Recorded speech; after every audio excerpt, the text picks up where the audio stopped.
Romance of the Three Kingdoms, along with Journey to the West, Outlaws of the Marsh, and Dream of the Red Chamber, makes up the 4 greatest literary works in Chinese history. And you probably know it best from Dynasty Warriors if you're a gamer. Its 14th century author Luo Guanzhong draws upon history and folklore to create a colorful tale that showcases the era's political and social affairs. Through its pages, readers meet dozens of iconic characters from history and witness battles of every scale. The story goes, as lords and generals gather to vie for supremacy, 3 great leaders soon emerge. Their names are Liu Bei, Cao Cao, and Sun Quan. They are each rulers of their own kingdoms, Shu, Wei, and Wu respectively, and each aspire to unite the empire, bringing together all under heaven, as they call it, with the help of the most brilliant minds and the bravest hearts of the time. These 3 rise to power and engage in an epic contest for the future of China. The Kingdom of the Shu. Warlord Liu Bei is the founder of Kingdom of the Shu. His claim to the imperial throne is that he is a descendant of the Han's rulers and can thus continue the heritage.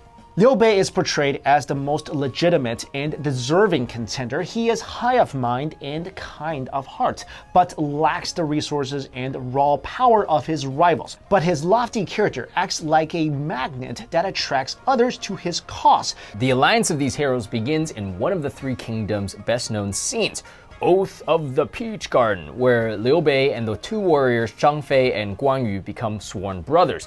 Their vows of, we don't ask to be born on the same day, but we ask that it be on the same year, same month, and same day that we together die. Yeah, that's how brotherly bonds were sworn together in the old days. Like, we don't have to be like blood brothers. Got you. But once we vow to the heavens, we say things like, we don't ask to be born on the same day because we obviously were not. Right. But we ask to die together. That shows the gotcha. bond and connection. That is E right there. That is E. And all they do is they just say it to the heavens? Well, they drink some wine. Anyway, the bond between the 3 establishes a strong theme that is characterized throughout the tale. Now moving on to the Kingdom of Wei. In 3 Kingdoms, the ambitious general Cao Cao is Liu Bei's conniving and ruthless rival who will massacre thousands of civilians in a fit of rage. Here's an example of a dialogue between him and his loyal chief. I need to borrow something of yours. Sure, what is it? Your head.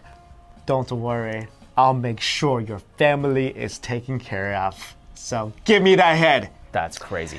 Cao Cao has an enormous army and the loyalty of much of the realm. He is an accomplished poet whose works go on to have significant impact on the Chinese poetic style. As the country devolved into many battling states, vying for supremacy, during this period, the emperor was a puppet that fell under the influence of various factions and warlords, such as Cao Cao, who absorbed the remnants of the Yellow Turban rebels into his territory and army by giving them similar land reforms to that they had initially demanded. With the largest army in Asia, Cao Cao consolidated the northern provinces under his rule and invaded the south. Next we go to the Kingdom of Dongwu. The Sun clan controls most of southern China. At the age of 18, Sun Quan steps into power.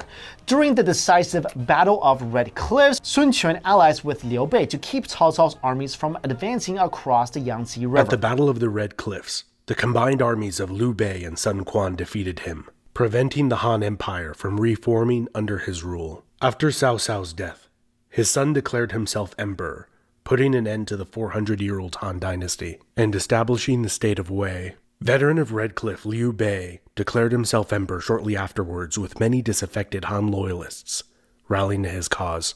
Another veteran warlord of Red Cliff, Sun Quan, initially only declared himself an independent king, but eventually joined the Emperor Club, 9 years after Cao Pi had started the trend. These 3 competent emperors more or less fought each other to a standstill. In 263, Shu, the least populated of these states, had successfully repulsed a major invasion by Wu, only to surrender to Wei shortly afterwards, which overwhelmed the exhausted state. At the height of their territorial extent, the Cao Wei imperial family was usurped in a palace coup by the Jin clan of generals, in a similar fashion to how they had overthrown the Han a generation before. 14 years later, the Jin would complete the conquest of Wu, once again reuniting China. The Three Kingdoms period is incredibly complex with many characters and events. The novel's Chinese title, 三国演义, can also be translated as Three Kingdoms Performing Yi. Yi most exactly translates to as righteousness or duty. However, the concept expands to encompass honor, benevolence, loyalty, selflessness, and brotherhood. Yi explains the virtuous relationships between rulers and subjects, fathers and sons, husband and wives, and among brothers and friends. In traditional Chinese society, it was an accepted rule that no matter what happens, you must observe Yi. The author of the Three Kingdoms believed that the fate of every nation is etched in the stars, and that humans are very limited in their ability to affect the grand flow of history. However, he also believed that if people are upright and virtuous, we are able to accomplish tremendous things, bringing glory to ourselves and our families, leaving a shining legacy that transcends the ages.